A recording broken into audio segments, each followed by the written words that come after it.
Well,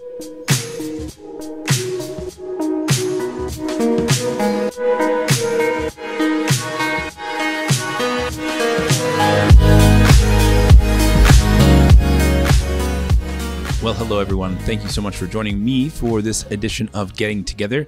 Unfortunately, you can see there's an empty microphone next to me. My co-host Ray Shalinar is out sick today. Yes, that is correct. It is kind of 'tis the season, right?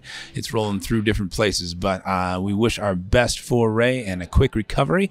But today we have a special episode, and I was just thinking, what a great time of year this is, and it's such a fun thing. We have the Christmas tree in the background. I got to go out into the forest just this weekend with my family. We grabbed a Christmas tree out Walker Road, and it's one of those funny things where as we go out there, we're looking and we're trying to find a tree, and we have certain regulations, height regulations, that you can't get a tree over, like, I think 10 feet.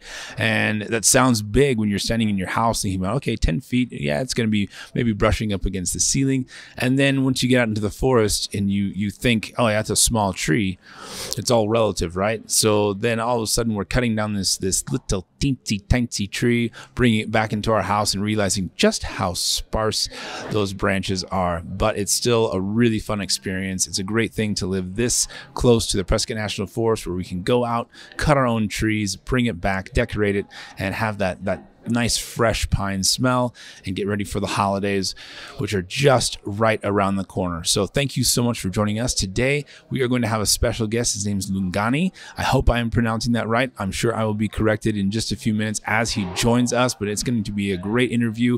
He's another one of these young people who has an incredibly rich history, already seen a lot in this life, and so I'm excited to get to talk to him, to learn more about him. And now we're going to get together with Lungani. We are super excited to have Lungani Gwala with us today, and I think honestly you have one of those cool names where it could just be a first name. You could just be Lungani, like that you should just go by that. It could be one of those things. Yeah. But we're really excited to have him with us today. We're going to explore a couple different things, but he is also a fellow podcaster, so we'll link that below. Just to check him out and check us out. If you haven't caught up on the episodes, please feel free to do that, and always subscribe to Lungani's podcast. Subscribe to ours. That way you never miss content. You never have to worry about, oh, did I get that on the right day? No, it'll notify you.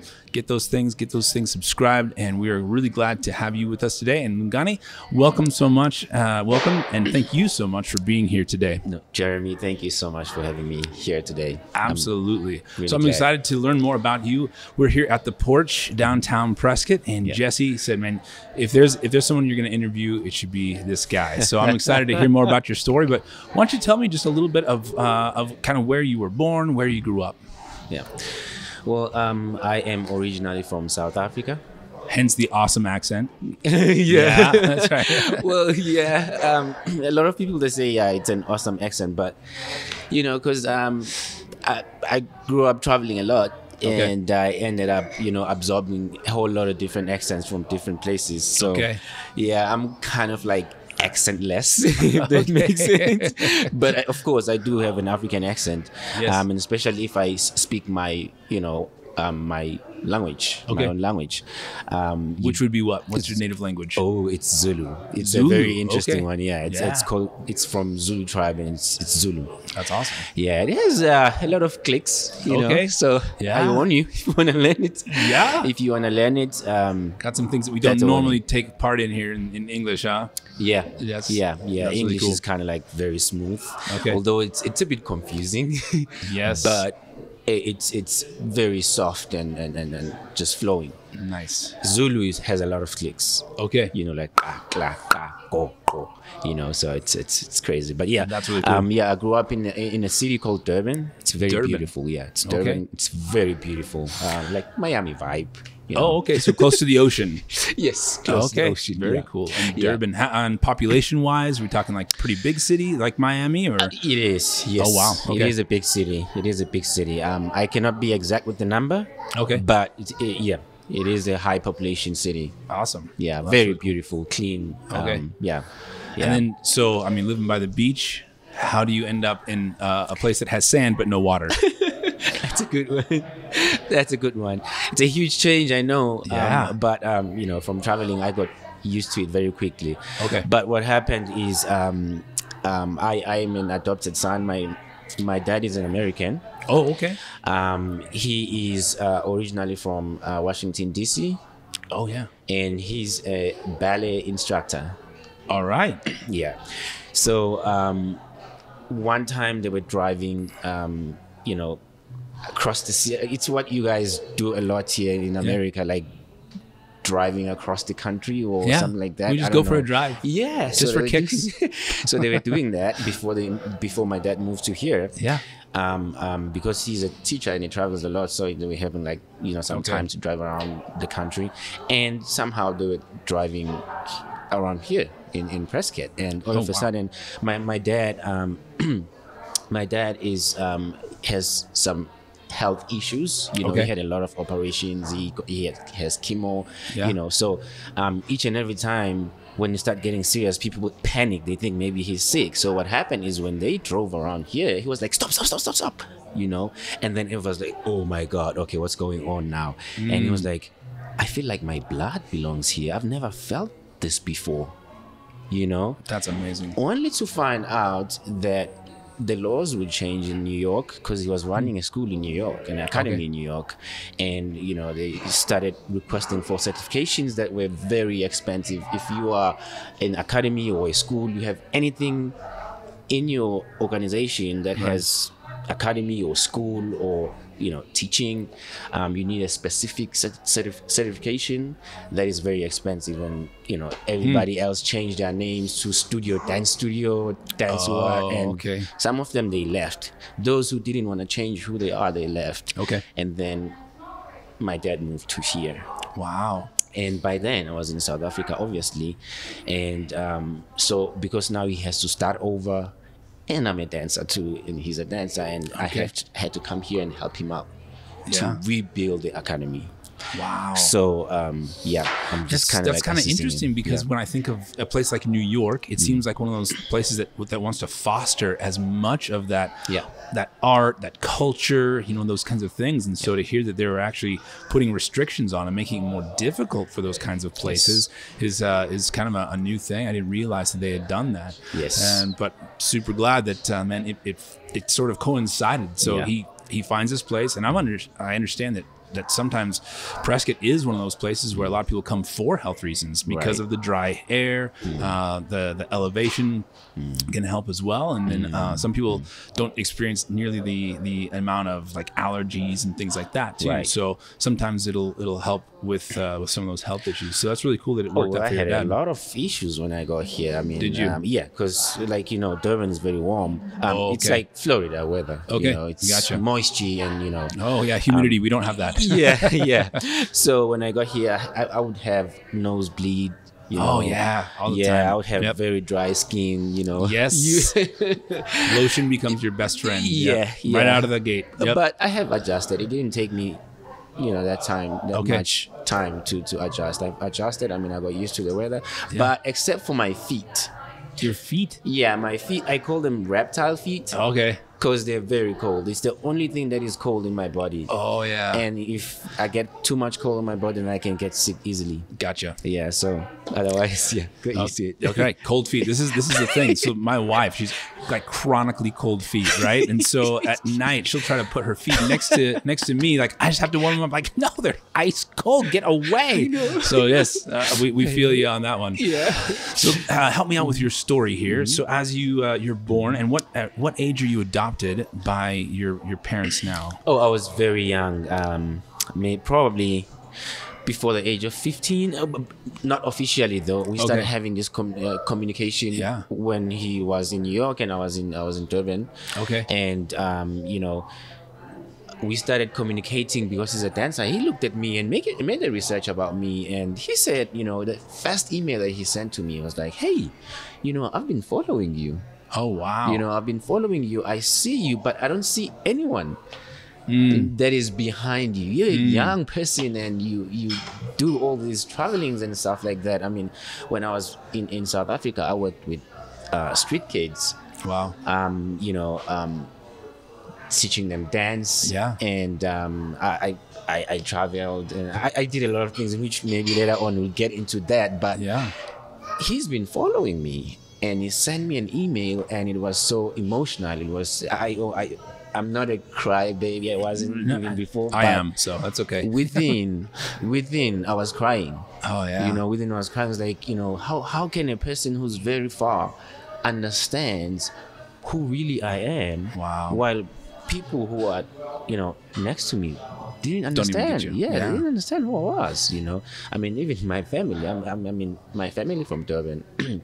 It was really hard for them to understand me. It took them some time to understand me. What's wrong with this child? Why is he so different? You know, I was completely different. Yeah. And in such a way that my biological father, back in the days when I was young, he thought like, no, this one. He's he not. did a DNA test, and he was like, why is he so different? Yes. You know.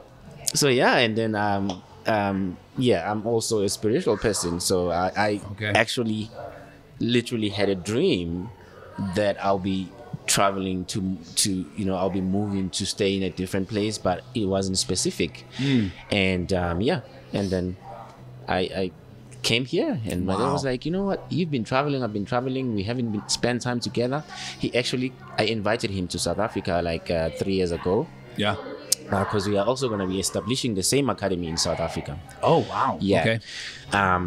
You know, he fell in love with the country, obviously. You know, and then he came back, and then he moved to here, and then I came here to stay with him.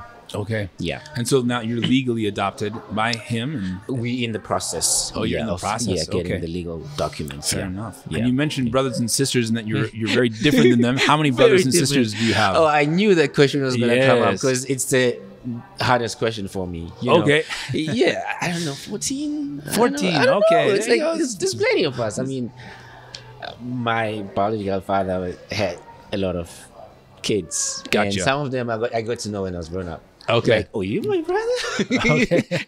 Yeah, I heard about you. Yeah. Honestly. Yeah, that's tough, Most man. of the time, South African families, they have like a lot of kids. Yeah, a lot of kids. Yeah. All right. And then how did you initially get involved in dance?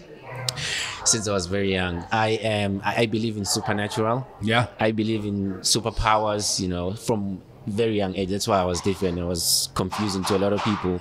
And I was like, okay, you know what? I love dancing, but most of the dances that I know do not interest me that much. So I want to do something that is unbelievable into people's eyes. I started doing breakdancing. Okay. Yep. I did breakdancing from a very young age. I can't even tell. Maybe 9 years, Okay. 8, I don't know. Yeah. And then from there, so I was a very popular street dancer in South Africa. Okay.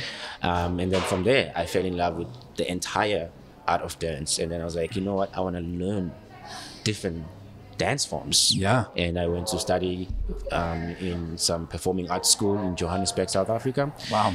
It's called Moving Into Dance. I studied there, and my passion for dance, it just grew like crazy. That's awesome. Yeah, like I said, I grew up as a street dancer, but I called myself a street kid also. Bless you. Excuse me. Bless you. So I had this dance crew that I was part of. It was called the Nights, and we perform around town and in different cities. And because I was different, I didn't spend so much time at home. I would spend time with street kids. Okay. You know, because that's, I don't know where I got the connection from, but I understood them more than anybody else, you know, because those people are wise. Those kids actually are wise. They are so energetic. And most of them, what I found out is that they leave home because they are not understood. Okay. You know, Trying to find their place, trying to find someone who has that exactly that similar spirit, that similar thing that happens, and so they're like, I want someone to get me, just similar to what you were experiencing. Yes. Okay. And part of it is because they are talented.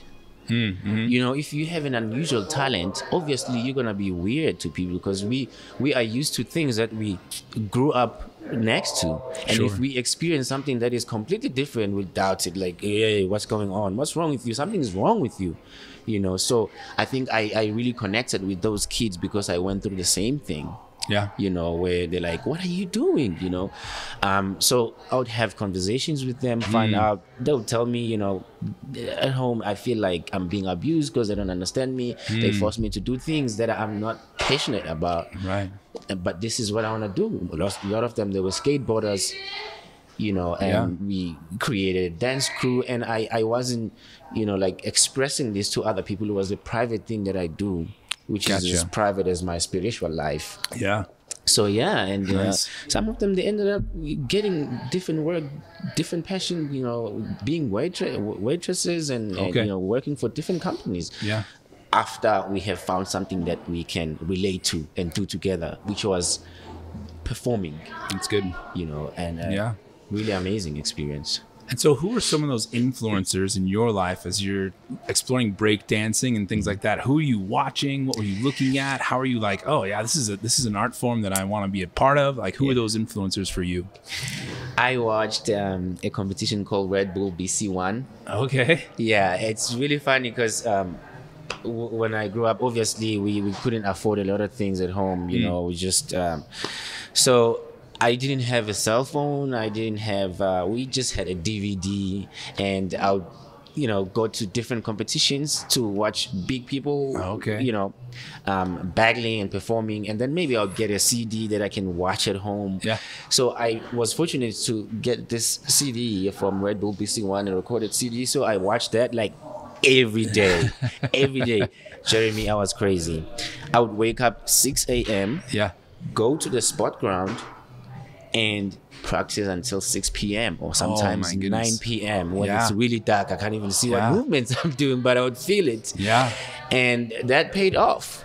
It paid off because I became one of, you know, the best dancers in Durban. That's, you know, crazy. So really amazing. So where I look passion and dedication meet, and those things happen. That's a really inspiring thing, you know, that you can make these things happen because of that dedication to those practices, and to then be disciplined enough, especially at a young age, where you don't find that a lot. You have a discipline that you're like, man, I've set my eyes on this. I'm going toward it, and I'm going to do whatever it takes to get there. So that's really cool. Yes, really I mean, that's what I did, and people thought I was crazy because I mean, I wouldn't eat. I would just take a bottle of water, go to the sport ground on the grass, and just practice and practice. And then when we have our normal practice with the crew that I told you about, they would find me there. Okay. Then we practice together, and then, you know, they would join me and practice together, and then I decided, you know what, I want to take it to the next level. Let me go study this, find out more, learn more. So I went to study in one of the performing arts in Johannesburg, South Africa. And then after that, I worked for an Indian dance company. So I also learned a dance form called Indian Bharatanatyam dance. It's a very cultural dance. Okay.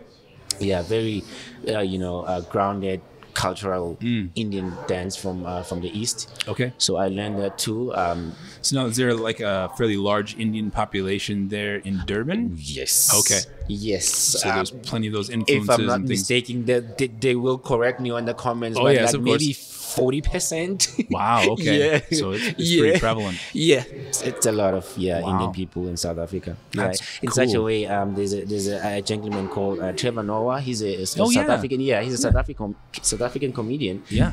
He said one of his performances, he said, we should call KwaZulu-Natal, where I come from, we should call KwaZulu Indian Natal, because there's a lot of Indians there. So.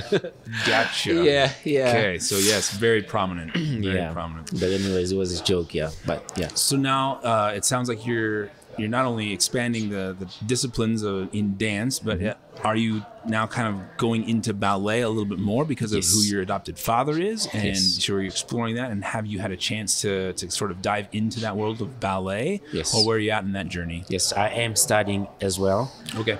Under my dad's academy. Okay.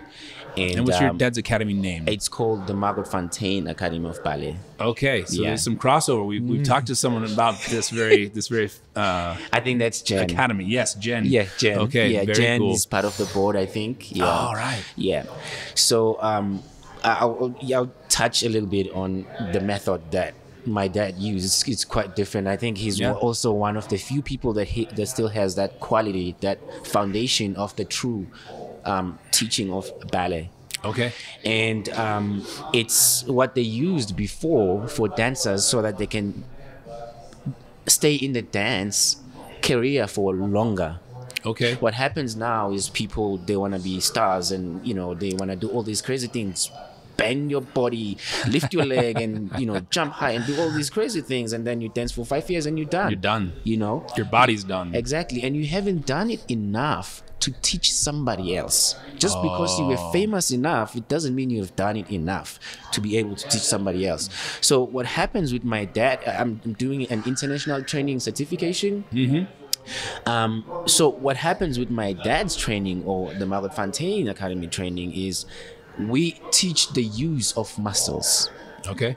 How do you use muscles? How, not just muscles, but how do you use the correct muscles, without straining something else that might affect you from your birth, if you are if you are a female, from giving birth, or whatever the case may be, and looking at the muscles, there's like quads, like those huge ass muscles which are secondary muscles. Oh my god, just okay, whoa. You're also a doctor. Well, I learned this from here in America, by the way. Yeah, nice, very good. Anyways, and then there's those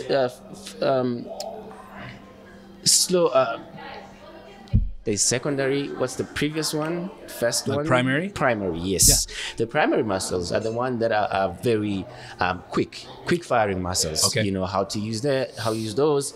And you're not straining yourself. You're not using your quads and straining your body, because we use our secondary muscles almost all the time. As I'm talking right now, I'm using my my abdominals. Yeah. I'm using it. I'm working out already. Nice. So we use those every day. We do not use. We don't need to use them, But we hardly use our primary muscles, and they are the smallest, tiniest, quickest, strongest. Gotcha. So I learned about that. I mean, my dad can actually explain this way better than me, but I find it very, very just getting fascinating. the super high flyover kind of thing. We can go into detail with him someday. Right. Nice. Yeah. Well, that's important because there are things beyond, and I think in lots of different areas, people get kind of lost in the I want this right now, but then they're not looking at the future of like, hey, what it's going to look like 20 years down the road when I have a family, and now like I can't do certain things because I was so hard on my body for this period of time. Yes. So that's really cool that it's almost that holistic approach of like, okay, let's look at the entire picture. We're going to still be excellent, and we're going to have excellence in what we do here, but we're going to take care of that person so that they're able to do it sustainably down the road. Yeah, well, that's really good. And that taught me a lot of things, that not only in my dancing, it's that anything that you start, you think of the future, where is it going to take you? How long will it last? Right. At some point, will you be like, this is, I don't need this anymore? Or will you be able to pass it to the new generation? So, I'm glad that I'm spending time with my dad right now, because we click very well, and we kind of think the same way. That's good. It's really amazing. So that's excellent. Yeah, that taught me a lot of. And how long have you been in the Prescott area now? 2 years now. 2 years. I think I'm going to my third year. Okay. I came right before COVID. It was 2019. Oh, yeah. Good timing. Yeah, right before. I think it was a month or two before COVID-19. Okay. So it's COVID-19, 20 years, but 2 years. The actual time. Technically, it's 20 years to COVID-19. Gotcha. So that's interesting. And then with you said you're also doing this academy in South Africa.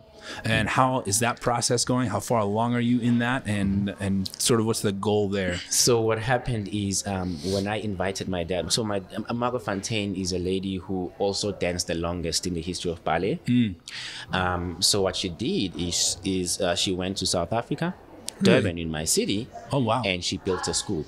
Okay. Nobody knew about it. Yeah. Nobody knew about it until I invited my dad, because he's an artistic director of the school, obviously, and it's Margaret Fontaine. So as I was, telling everybody in town that my dad is coming and he's like the world famous ballet teacher, and people started making research, and my team started making research, and I was making a research, and one of the ladies that works for the department, governmental department, she said, "Are you gonna take him to Margaret Fontaine Secondary School?" I'm like, "What?" No. And I didn't No one know. knew. Yeah. And I was like, "Yeah, sure, I will." Yeah, of and then I course. started looking it up. I was like, "Oh my God." I look at so I contacted the teachers. They said Margaret Fontaine came here in like 1950 something. And Oh my she was goodness. performing, and she secretly built a school. She bought sites and she built a school, and she told nobody. And especially since we were going really like through tough time in South Africa back then. You might have heard about apartheid. Yeah, it was during that time, so it was against the law to do anything for African people. Okay. Yeah, so she did it privately, and she said, "I'm not only going to perform for a certain race. I'm in Africa, and I would like to see Africans in the theater." Yeah. And she was so powerful Wow. that she would make the government change things around, and the organizers change things around, and African people were killed. And can you imagine, you are being invited to a theater, and you're like, "No, yesterday we were being shot, and today we are invited to a theater." I don't know how they convinced those people to be at the theater, but Yeah. they did. They went there and they fell in love with Margaret Fontaine. Oh, wow. They were taking photos with her, and every time she comes and perform, they'll go and wait for her outside the airport, and they would have banners, and she was a really big deal in That's amazing. in South Africa, and I think it was one of her favorite places from hearing people talking about her and some books that she wrote. So yeah, we are establishing the academy there now, but we are already introducing the method of Margaret Fontaine at the school, the high school. Okay. Yeah, because it's They're high in school. Durban. Yeah, they're Okay. in Durban. Yeah, so That's excellent. that's going pretty well. So then, is one of your goals then to sort of take that on and be there most time or full time, or what does that kind of look like? What's your vision for this whole thing? That's a good one, because I'm this confusing young person with a lot of ideas, a lot of goals. Yeah. I'm also into filming. Okay. Also, like you mentioned before, podcast interviewing people and Yes. I have this. So yes, I'll be part of it, but my goal is to have my filming studio, if I may say, like a movie studio. Okay. Where I can have like studios where people can come and rent to do their television shows. Oh, wow. To shoot their movies. Yeah. Maybe hire cameras from me, and I Gotcha. won't go into details, but Okay. it's an ultimate goal for me. But also, because of how amazing the Margaret Fontaine method is, I do want to fully learn that. I know like 2% right now what I shared with you, and I always share this because it really fascinates me. Oh, yeah. Although I cannot explain it better than my dad, but I do want to pass that to the new generation. Yeah. So that it doesn't die. Right. It doesn't die. My dad is getting old, and if he retires, Who's gonna pass it on? but Yeah. there is a gentleman called Rainer who's gonna take over and play my dad's role. Okay.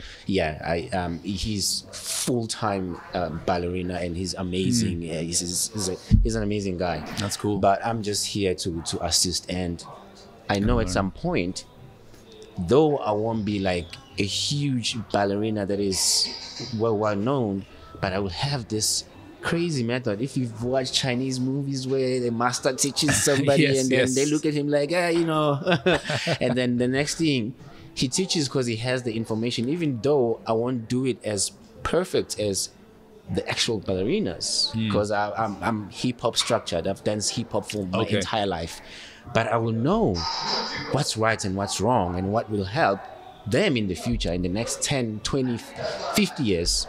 And Yeah. I will explain it properly so that it makes sense Right. for them. So Even though I cannot perform, maybe I can teach it. yes. So that coaching aspect of being able to Exactly. pass knowledge along, Exactly. recognize those things in other people. Yeah. And then that's one of the wonderful things about, it sounds like what Margot Fontaine was about as well, is recognizing those things in other people, calling them into their giftings and their passions, and then being able to step back. And she didn't need a bunch of recognition for her work there in South Africa, but it was still a part of her because she was passing along that thing to someone else. And I love that, because so much of the arts kind of take into kind of dip into that realm, where she's able to really bridge some gaps, and some major gaps. I mean, for people to be in a spot where they can be fearing for their lives, but then be so passionate about what she's doing and what she's offering to them, that they will put sort of their unknowns on hold so that they can be a part, is really powerful. It speaks very powerfully of what can be accomplished through art and through dance and through these different things. So that's a really neat way to give back. I still cannot imagine how she did it, because it was really tough in South Africa. Oh man, it was impossible to do something like that. She turned the tables around, and she pulled that stunt somehow. But everybody had high respect for her, so that's incredible. So she used that power for the good. She used that power for the good. So excellent. I mean, I always say, just to support your statement, people, they always say, be the change that you want to see, but at the same time they go around telling people what they should do and what they shouldn't do, forgetting what they're preaching. So I'm trying to practice that too, that hey, instead of saying, hey, don't do this, maybe don't do drugs, let me not do drugs, let me not do drugs. Lead by example. Exactly, lead by example. Not only say it, but do it, because we all want to be like, advisors, giving people advice even when they do not want it. And especially the new generation, they don't want to be told what to do. Yes, so but don't do drugs. Don't do drugs. Don't do drugs. So the only way I can tell somebody to not do drugs is for me to not do drugs and show them what benefits you get from not doing drugs. Right. You're doing drugs, we go perform together, I'll show you. You get tired, you get sick maybe, or and I do my best. Right. Then you learn from it. Right. So I mean, it's a bad example to talk about drugs, but I know. Don't do drugs. Right. We're going to continue to actually say it as well. And we won't do drugs, but also don't do drugs. There we go. That's really good. Drugs show. So just kind of on the performing side, as I understand, Margot Fontaine is foundation. Is that correct? It's or an is academy. It academy? Okay, so Margot Fontaine Academy now is headquartered in Prescott. Yes, sir. And what kind of things are you guys, are you performing personally anywhere? And are there some performances coming up that people can get involved and see what you do, see what the Academy is all about? Where are those things right now? There is a lot of things coming. Okay. But I'll be fair if I leave that for my dad to explain, so that you can have an opportunity to talk to him, Yes. But we just recently did a gala. We did a gala at Mile High Middle School? Yes. Okay. Yes, we did a gala, and next year we're going to be doing auditions all around the world, because normally we have international students. So we are probably going to be doing auditions also in South Africa, back in Durban, South Africa, and especially for those kids who study at the Margot Fontaine Secondary School. But there's a lot of things that are coming up. That's really but I'll good. leave that for my dad to explain. If you get an opportunity to talk to him, that would be awesome. We really appreciate that. But excellent. And how about you personally? Do you ever have a chance to do some street performing here, or? Well, when I first came here, I stayed for like a month, and I performed at the Echo Night. Oh yes, which is coming up in just it's this weekend actually. Yes. Friday will be Acro Night. My first performance was at the Echo Night. Okay. And then currently I'm working for a sound and filming company called Prescott Pro Sound. Oh yeah, they're really cool. Yeah, they're really cool. So I'm balancing the two. Is that right? Ted is Ted's the man. amazing. Shout out to you, Ted. We gotta get Ted on. Ted, you gotta come. Get well, Ted. I know he's a bit sick. Get well. Oh sir. No! All right. He's amazing. Yeah. I work for him. Ted and Zach, all right. Brian.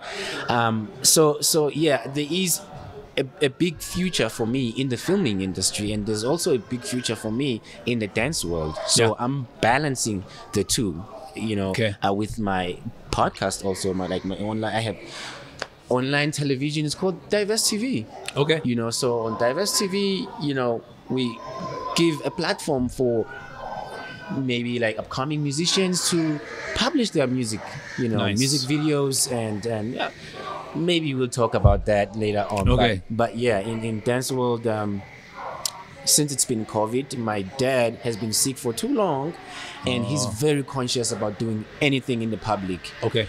So we're taking things very slowly until everything comes back together, or the world figures out something that will make sure everyone is protected.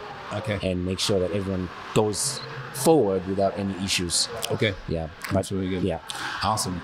And not to beat a dead horse, but since Acro Night, do you have an outlet for that dance portion, or is that kind of shelved right now? Like, is there a spot where like you get to express yourself through dance still? Oh yes. Oh good. Oh yes. I mean, good. I've learned that everything that is art is an expression. Yeah. I grew up very quiet. I was this quiet young person. Grown people, they love me so much. They used to play with my cheeks. I had very big cheeks. And I didn't have a voice.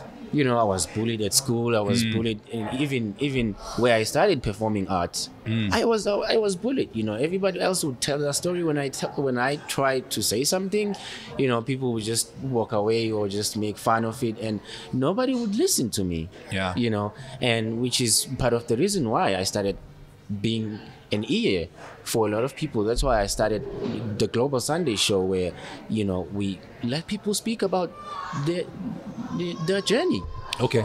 That's really good. Because everybody want to be heard. Oh yeah, absolutely. Everybody want to talk, but at the same time, everybody want to be heard. Yeah. So I'm being that person who's an ear. Let me listen to you. Tell me your story. Let me not say a lot and listen to you. Take it all out. Yeah. Because everybody has a story to tell. So Absolutely. So yeah. So my way of telling a story was through dance.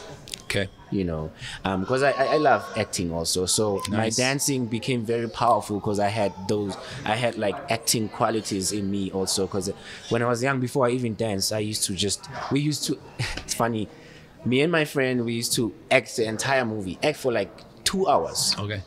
Improvising a movie. Okay. So you would play 10 characters on your own.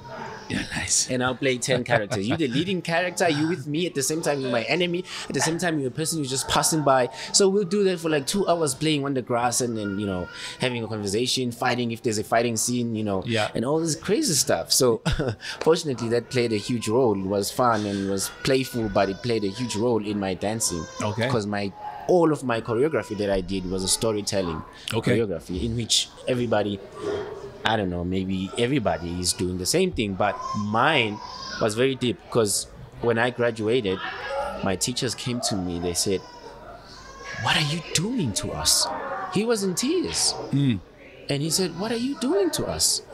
Yeah, I did a very, very emotional choreography, not with a lot of dancing, but with a lot of acting and storyline, and then some tricks, because I love tricks. Like I said earlier on when we started talking, that I believe in supernatural. Yeah. Superpowers. Anything that is unbelievable, then I want to do it. Gotcha. So if it's believable, okay, yeah, right. Okay. But if it's unbelievable, then I'm gonna do it. Those mind-blowing moments. Yeah. So that's how I told my story. Challenge the way people are thinking about something. Exactly. That's really good. So that's Awesome. that's how I told my story. Okay. Through dance. So Through it's, dance. yeah. Man, that's powerful. That's really good. Yeah. So Lungani, any kind of last things that you want us to know about how to get connected with you, where to see you, how to keep in touch with your story as it unfolds? Because I have a feeling like, it's going to be awesome. It's a long story. I did tell when I talked to Jesse earlier on, I said, Jesse, I think there's gonna be a part 2 for me, because it's a very long story. I mean, we haven't got to a lot of other things that I do, but you can find me on YouTube. You can find me on Facebook. on all social media platforms. You can find me on TikTok. You can find me. I call myself Chocolate Kid. Chocolate Kid? Yeah, Chocolate Kid. Okay. I was given that name at college. Okay. They said I'm so sweet. Oh, nice. Yeah, they said this is a sweet guy. He's sweet. He's so nice. Sweet. Chocolate. He's chocolate. You know. So, who doesn't like chocolate? Yeah. So they call me Chocolate Kid, and since I was a street kid, that was my performing or stage name. Okay. You know, Chocolate Kid. Chocolate Kid. Yeah. So I am Chocolate Kid on social media, but. Now, since I've grown up, you know, Lungani Gwala. If you Google Lungani Gwala, you'll find everything. You'll find Diverse TV. You'll find the Global Sunday. You'll find the website. You'll find also the foundation that I run in South Africa. Nice. You will find the tour that I did, Dance to Beijing. You'll find almost everything associated with you. Yeah, that is associated with me. Yeah. So we'll make sure on our end, not only to provide links, but to spell your name correctly.